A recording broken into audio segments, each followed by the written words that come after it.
Qué gusto, Enrique Krause, tenerte por aquí en el estudio. Bienvenido, buenos días. Buenos días, Ciro. Siempre un gusto estar aquí contigo.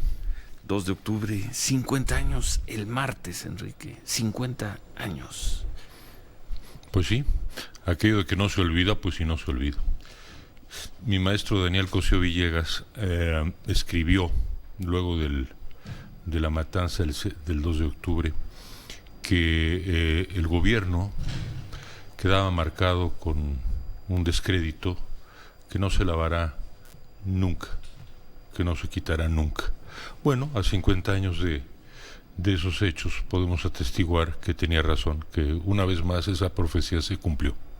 Nunca. Nunca. No existe el nunca en la historia. Bueno, lo más cercano a nunca son 50 años y creo que sigue pues siendo una herida, pero al mismo tiempo hay que verlo con todo lo que más allá del 2 de octubre, todo lo que aquel movimiento estudiantil dejó, cuál fue su legado. Sobre eso hemos preparado unos programas que están saliendo en TV UNAM, en Canal 11, en Televisa, unos documentales, uno sobre Díaz Ordaz que habíamos ya transmitido, pero dos nuevos con la versión de los líderes del 68 que pudimos a lo largo del tiempo y recientemente entrevistar. Es la historia contada por ellos, del movimiento y también de la durísima prueba que tuvieron que vivir después del movimiento en la cárcel. Y luego una entrevista inédita con Luis Echeverría sobre los hechos. Una entrevista inédita que hicieron, se hizo. Yo la hice y con Javier Bañuelos, un joven historiador entonces de Clio, por el año 98-99. Y en fin, fue una entrevista biográfica para aquellos programas de los sexenios que hicimos entonces. Sí. Y ahora yo la vimos, la rescatamos, y es una entrevista que saldrá en este programa y que es interesante por lo que Echeverría dice, pero sobre todo por lo que Echeverría no dice, y más aún por cómo Echeverría lo dice. Entonces ahí entre líneas podemos ver digamos al viejo sistema político mexicano con toda la sutileza, si tú lo quieres llamar así, de su estilo personal, ¿no? Y creo que valen la pena. Como te digo, es importante, hemos querido rendir homenaje a los participantes del movimiento, que fueron cientos de miles, pero sobre todo a quienes encarnaron el liderazgo, que fueron vidas muy quebradas, prácticamente todas.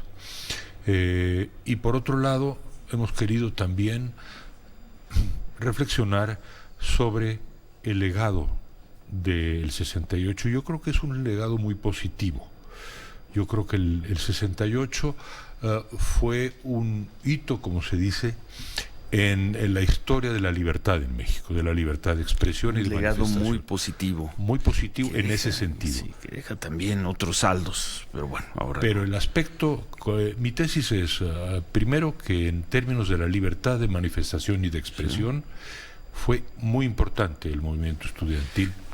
Y luego, en términos de democracia, bueno, su legado fue, digamos, posterior. Estamos conversando sobre México finalmente, sobre las libertades en México, sobre la democracia en México, sobre las luchas y los conflictos en México. ¿Por qué eso es el 68, 50 años después, Enrique? Pienso.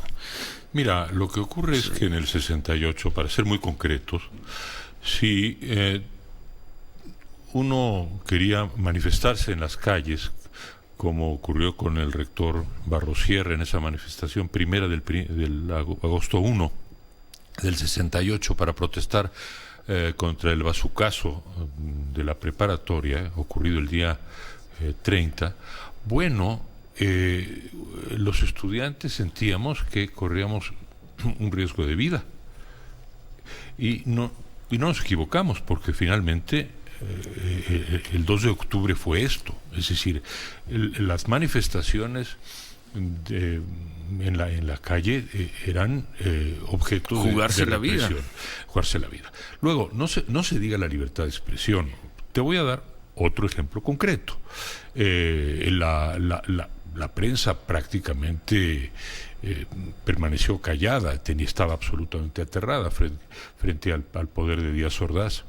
En la televisión hubo un debate del que no se habla mucho, pero que yo recuerdo, y participó Eberto Castillo, yo creo que Víctor Flores Olea también, vagamente, pero se habló con libertad, fíjate, fue en el mes de septiembre. Bueno, Díaz Ordaz... ¿Es aquel del programa de Anatomías con Jorge Saldaña? Sí, ese. Y ese programa, yo recuerdo que, en efecto,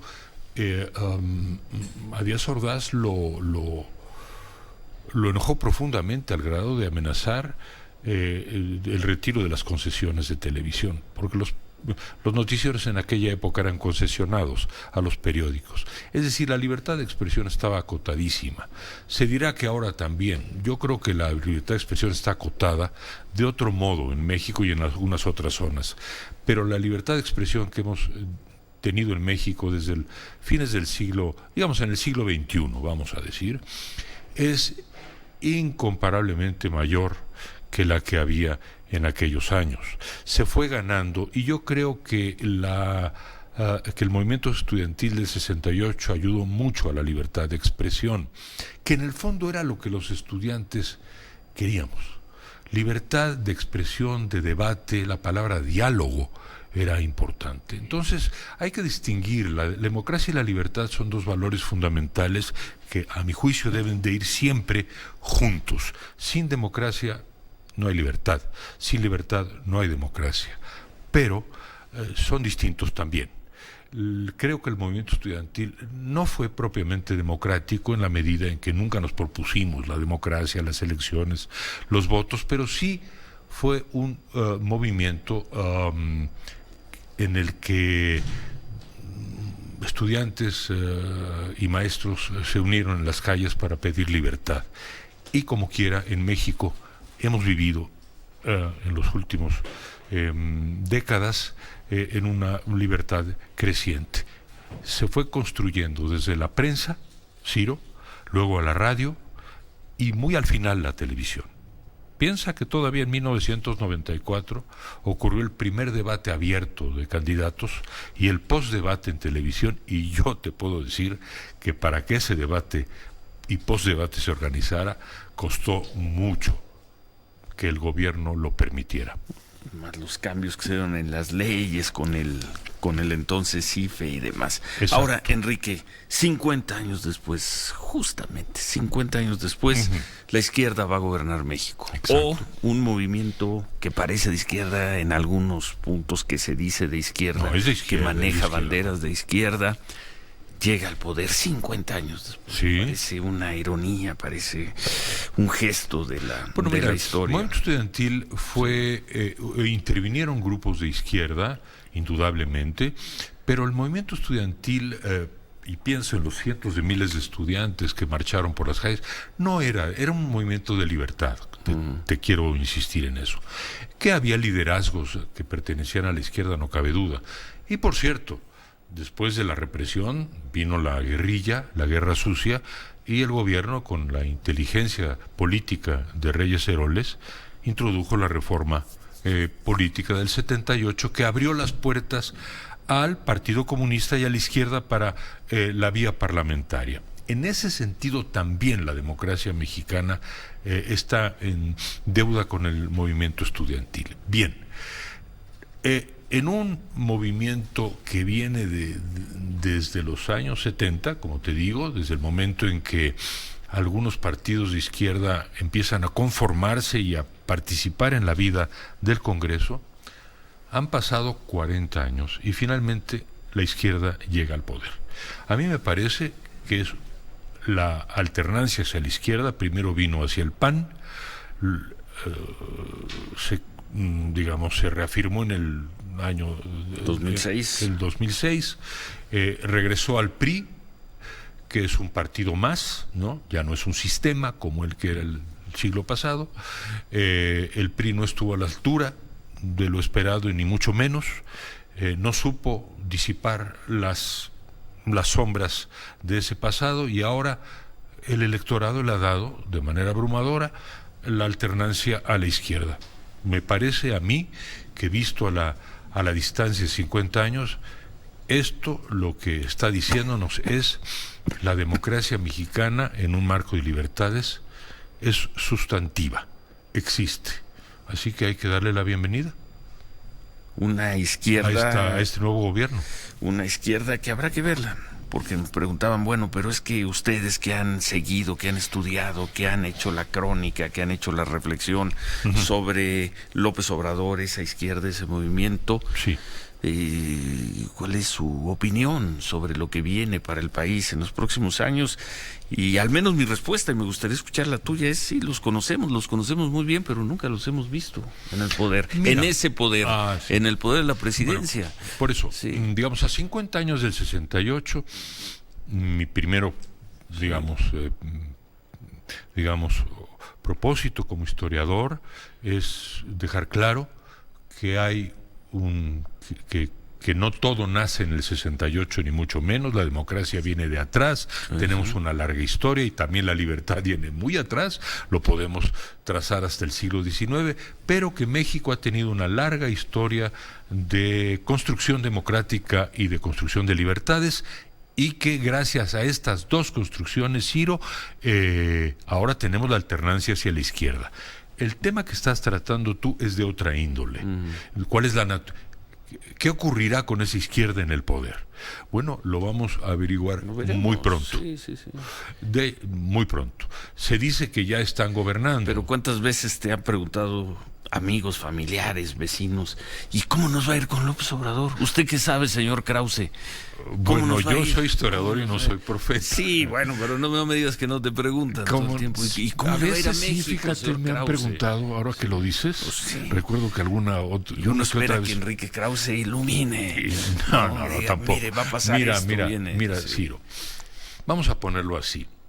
Yo le doy la bienvenida a toda la vocación social y a las reformas sociales que corrijan lo que nosotros los liberales, digamos, y lo digo en términos autocríticos, no hemos podido entender bien o valorar bien a lo largo de la historia. México tiene deudas sociales muy profundas, y qué bueno que se vayan atendiendo con una política social activa. Eso está muy bien. Hay muchos aspectos de la política económica que no están claros, pero creo que la estructura, digamos, de la economía internacional irá acotando al gobierno próximo, pero también ahí pienso que hay mucha creatividad por desarrollar. ¿Por parte de quién? Por parte del nuevo gobierno, sí. Mi preocupación es estrictamente política.